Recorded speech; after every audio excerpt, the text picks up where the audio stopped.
This is Terry Kurtz online reporting on Victor Valley, High Desert, and Mojave River Valley events, activities, entertainment, sports, and history. On this program, juvenile delinquency and the gang fight in our communities. We hear from law enforcer and town councilman Rick Raleigh, Sheriff's Deputy Claude Morris, and San Bernardino County Chief Deputy District Attorney Gary Roth. Our community, showcasing the talent of our high desert communities. Our community, presented by CYAP, serving to educate, inform, and inspire the citizens of our community. Civic leaders, law enforcement, and education officials who are dedicated to making our community, as our one nation under God, a safer, happier, more productive, and more prosperous place to live. This is our community, baby. Rick Raleigh leads the fight against crime from two fronts, law enforcement and Apple Valley Town Council. So Rick, how many years have you been in law enforcement? Over 30 years now, Giles. I began my career in LA County in the early 80s and came to this department about 30 years ago. Did most of my patrol time in High Desert here, Victor Valley area, and specialized in patrol. And I worked narcotics for many years, worked corrections and internal affairs. So I've got quite a broad experience in law enforcement with this county. Exactly what is a juvenile offender? A juvenile offender is anyone under 18 years of age commits a crime as a juvenile. What are some of the common crimes that juvenile offenders commit? A lot of vandalisms, tagging, residential, commercial burglaries, and car thefts. Usually thefts and those types of crimes. I understand that the rates of juvenile delinquency is going down, or the gang rates are going down. What can you attribute to that? Well, they're going down in certain areas. Overall, the trend in the country of the last couple of years is crime has actually gone down. Unfortunately, in certain areas of the high desert, crime has gone up as much as 30%. And gangs play a big part in juvenile crime. Gary Roth is San Bernardino County Chief Deputy District Attorney.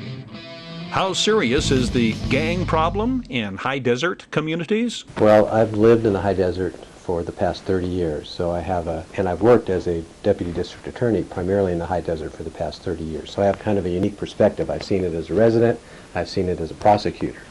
And when I first started here in 1980, we didn't have a gang problem in the high desert whatsoever. I mean, it was very minimal, if at all.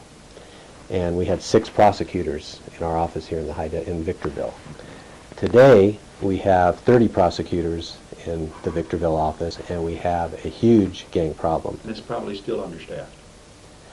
Well, yes, it is. But I mean, we've come a long way. Yeah. And it's to the point where we actually have a gang unit with 3 prosecutors who do nothing but prosecute gang members for committing serious violent offenses. Smash, Shock, Pell, programs with proven track records fighting gangs and juvenile crime. So Rick, tell me about the PAL program. Well, the PAL program is the Police Activities League, and it was first started here in Apple Valley a few years ago, and since then the city of Hesperia and the city of Victorville have incorporated PAL into their juvenile prevention system, prevention of crime, juvenile crime. So Deputy Morris, what is PAL?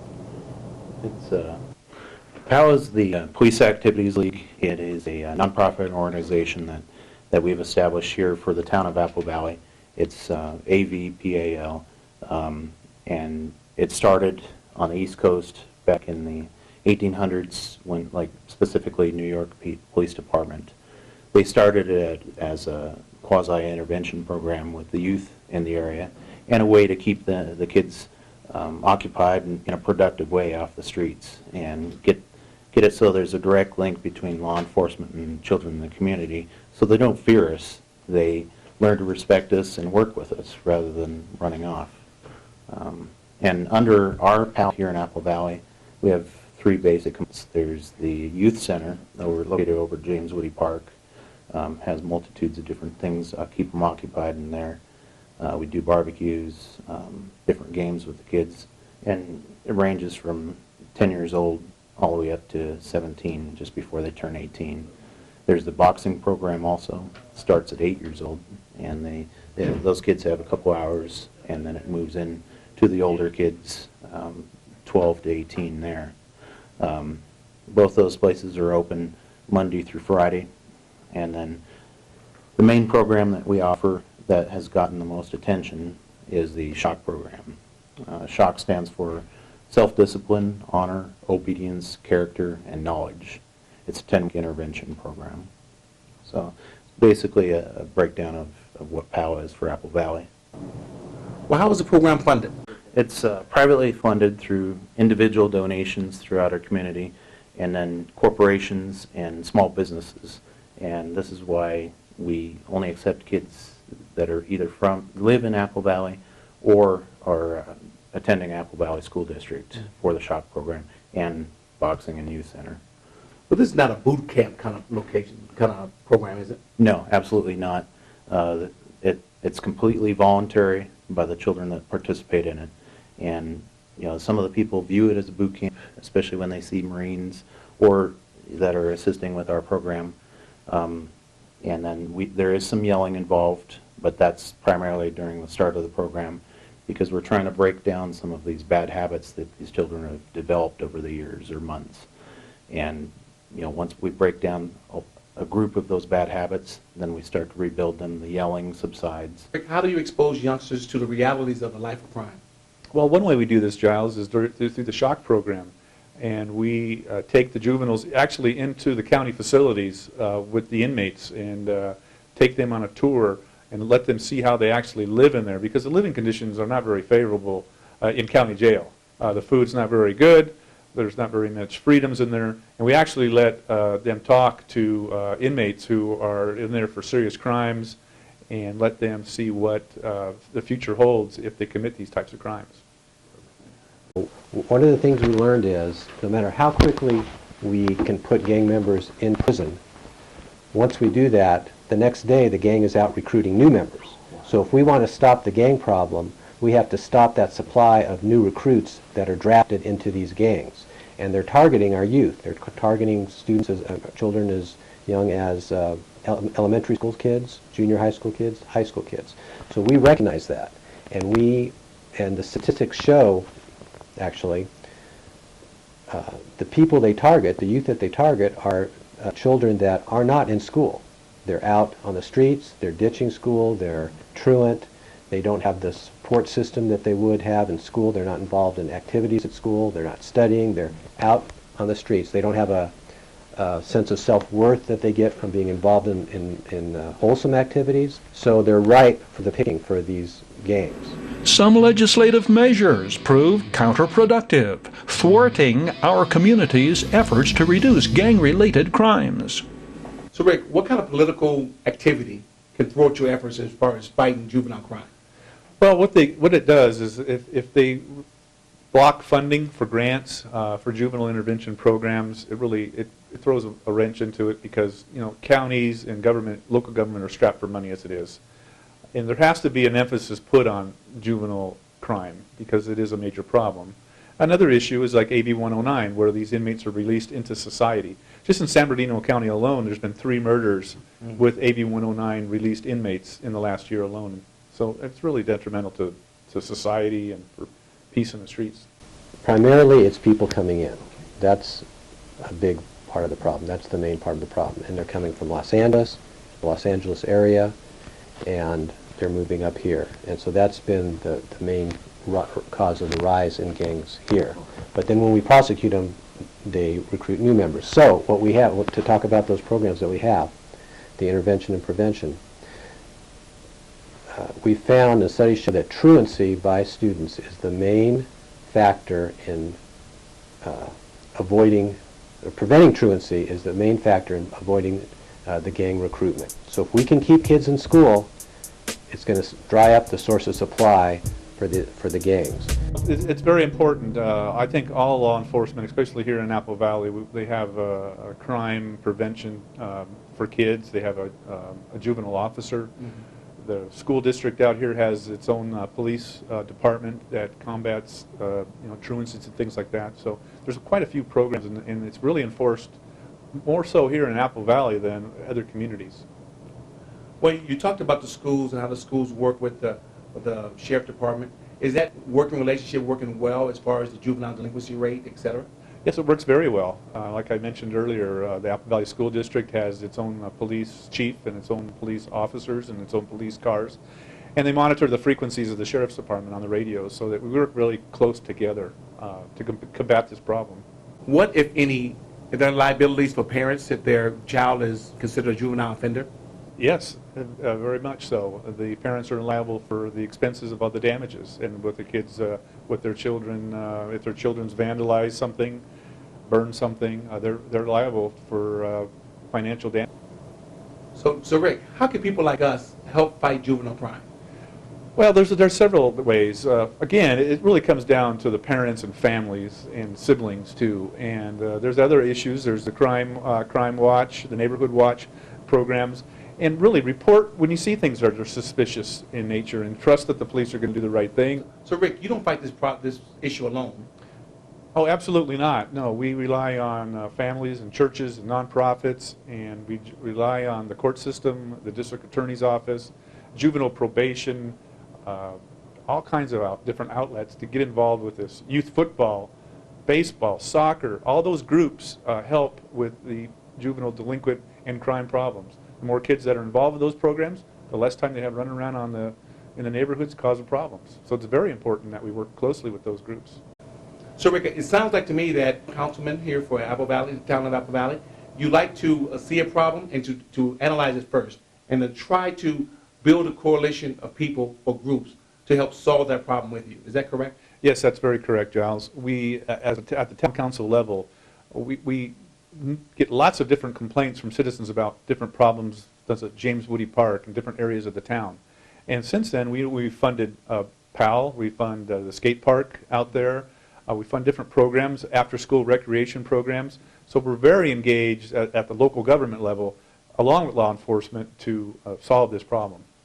So Rick, you had successes in different parts of our community fighting crime and juvenile delinquency, correct? Yes, we have. One area is the village area of Apple Valley, which is they're called the Old Town. You know, it was the original business district of Apple Valley, and since then they've created a PBID area down there, and tax money's been spent there to spruce it up, and we put extra patrol down there, deputies on overtime, and it's really combated the graffiti problem and the vandalism problem down there. And the same with James Woody Park. We put extra deputies in there. We've got the Police Activities League there. We've done numerous patrols to try to get the people from drinking in the park and things like that to kind of spruce it up. So we really did have some good successes in the town of Apple Valley.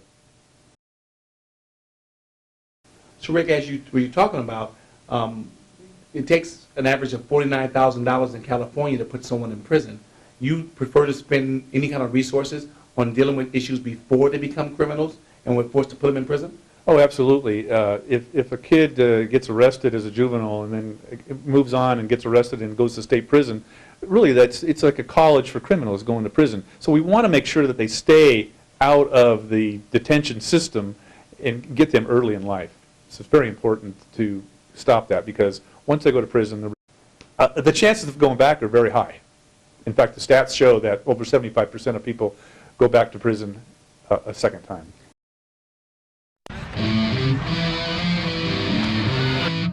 Terry Kurtz Online was brought to you by Down Home Grill in Victorville. Call 760-241-4663 for delivery, drive-through, curbside, or pickup. Down Home Grill, corner of Bear Valley Road and Ridgecrest Road in Victorville. Bid fast and last. World-class auctioneers. Valu Quality Truck Bodies. Family owned and operated locally since 1954. The Bradco Companies. Joseph W. Brady's Bradco Companies. The High Desert Mojave River Valley's longest standing commercial brokerage firm. We Got 'em Tees. Your headquarters for custom screen printing and mastercraft embroidery design. We Got 'em Tees. Silverwood. The developers of the Silverwood Master Planned Community support the events, youth activities, and programs of our High Desert, Mojave River Valley communities. Serious legal problems? Don't go it alone. The other guys have attorneys just waiting to blow you away. Contact Iwanzek. Get the proper defense by going on the attack. Iwanzek Law Firm. Trial lawyers for serious problems. And by the Community Table Restaurant in the Holiday Inn in Victorville. The Holiday Inn, conference and convention center for the high desert, and favored destination for travelers and visitors to the Victor Valley. Terry Kurtz here, throwing out an invitation for you to catch up with High Desert Sports Activity, your High Desert Sports Report, showing 3 times every day on Victor Valley TV, 7 and 11 every morning, 4 every afternoon. We hope you'll join us right here on Victor Valley TV. Meet Tom Bogdis, the man behind the curtain of our television production. His home movie of his Hawaii cruise reveals his creative ingenuity and irrepressible and irresistible sense of humor.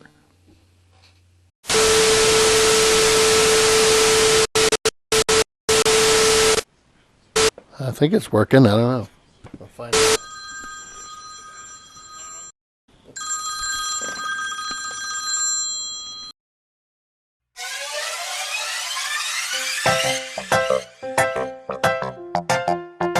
Well, here we are. It's 2:30, Saturday the 19th of October, and we just started unpacking some of the bag.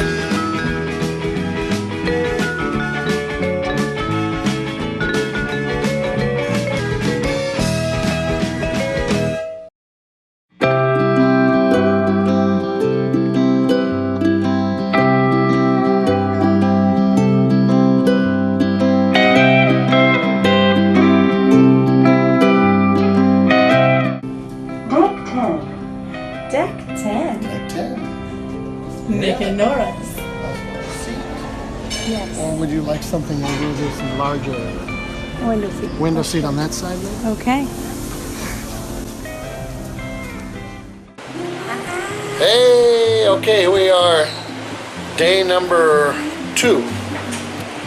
Okay, we're out to sea. Echoey. It's echoey right here? Yeah. Alright. And we're out to sea. And the weather is rough. It's a little bit smoother than it was last night and this morning, but the weather is quite rough. We've got what looks to be about 10 or 11 foot swells, and it's calmed down in the last few hours. So we're gonna, yeah. So how'd you sleep, Carrie? Not very well. Yeah, neither did I. So what I'm gonna do is, you're gonna hear a bunch of wind noise, but you'll see what I'm talking about. So we're gonna go around right now. Swells and white cats. Yeah. For the white cats. Ready? Let's go. Oh boy.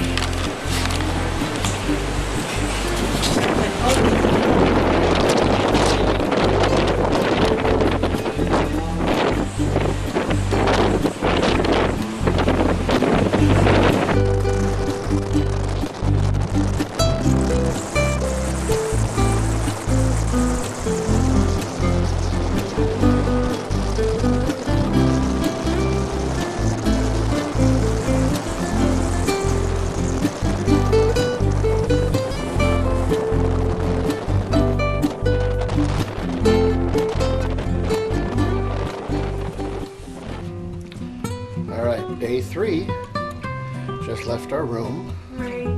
3? I just said 3. Day 3, leaving our room, heading to go get some breakfast. Ginger ale. Carrie's got some ginger ale. Now the boat's not moving as bad as it was the last couple of days. So the coffee's not bad. It's very, very strong. You need the creamer. So as Carrie said, we're waiting for the creamer and the guy to come take our order. It is busy in here, although not every table has been taken, but they are busy. So here's the breakfast. Looks pretty good, and there's Carrie, already started. I relax. You've got it all over you. Carrie's French toast. French toast with bananas. Yeah, and then we've got the other one there, the Eggs, bacon, sausage, ham. yeah, and a bagel. Bagel. And I got the pancake where the nuts fell off of it, but that's okay. And then the same breakfast here and some hash browns coming. And the crazy thing is, I got 3 pancakes and all 3 of them were different different texture, different the way they were cooked. I didn't save much, but I'm going to show you. The brown one had a total different taste and texture than the lighter one and then the top one. Completely different. I don't know what the deal is on that, but it was cool. Alright, so this is day 3. Our second full day out at sea. Carrie's bored as can be, wants to run me ragged, listening to her tunes now, not paying attention to everything or anything that I'm saying. It's hot. It's like really hot. And check this out. This is what we're seeing right outside our balcony. And it is, I'm going to guess, in the mid-80s with high humidity, 840 miles out, and it's pretty hot. So Pretty hot. Carrie's going to go do her workout on the elliptical. What's the weather like, Ollie? Yeah, it's gonna be hot. And I'm gonna watch her because I don't do elliptical. There's a treadmill. Yeah, I don't do that either.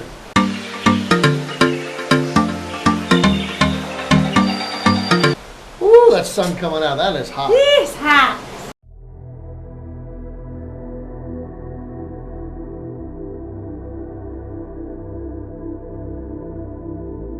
Fourth day of the cruise. And this is what we see.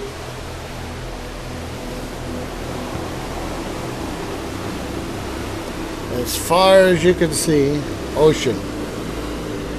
And nothing else. Oh yeah, clouds. We saw one bird.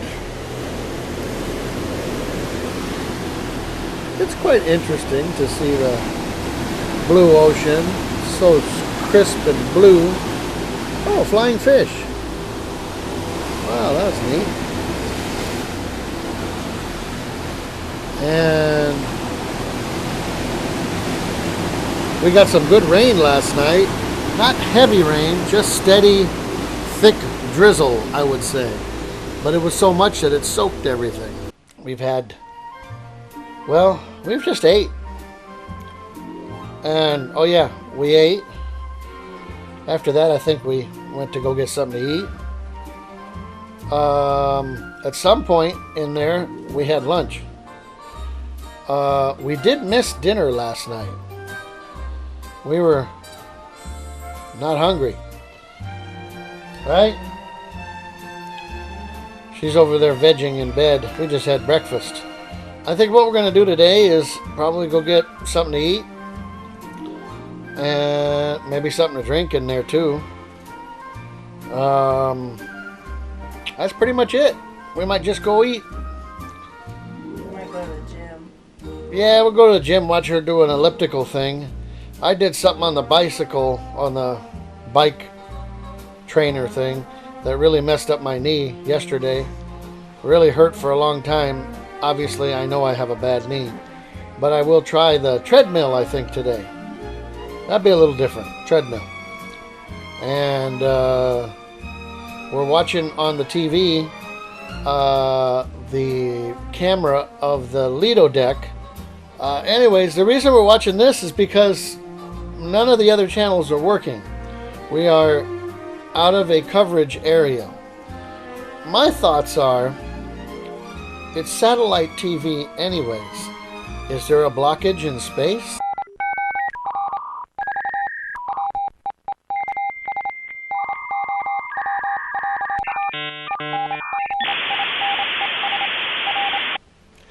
Anyways, we'll wait and see what's going on with that because, well, there's no TV.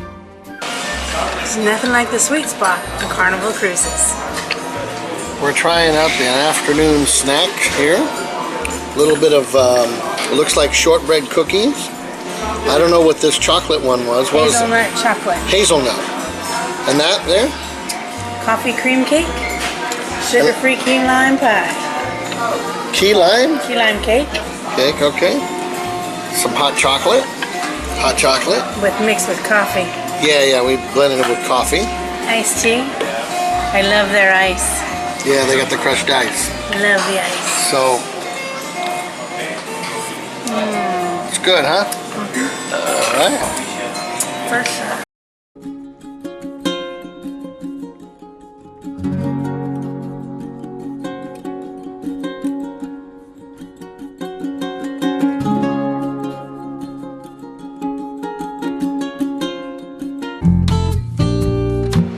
And here is Pearl Harbor.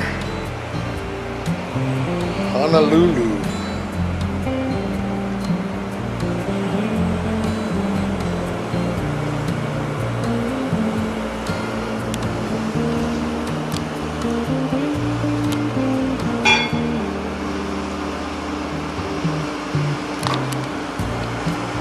And as we curve around, you can see the fuel barge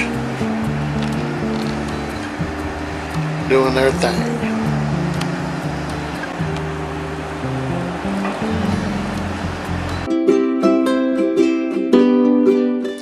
Hi everybody, Happy Halloween happy Halloween. It's October 31st. from the Carnival Miracle. Yep, and we're about a couple hundred or a few hundred miles from our destination out to sea. Currently going northeast, right? Yeah, something like that. We're going to Ensenada, Mexico from Hawaii. Yeah, that's northeast. And doing about I'm directionally challenged. roughly, you know, like this, 20.8 knots. We're hauling Fanny. Yeah, that's 25 miles an hour, about. It's been a long journey. Yes, long journey. It's been, what's today, Thursday? I don't know. Thursday. It's Thursday, and we started this run Sunday night. And that's all we've seen is just going and going and going. Open ocean. Yep. Check this out. This is what we've been seeing this whole time. Is this, notice how the ocean is going by. So that's been our adventure so far. It's been great. Met some fantastic people. Really a lot of fun. The comedians on board have been Funny. unbelievably good. The Funny. band that we have on board for the whole trip is called the Wet Bandit.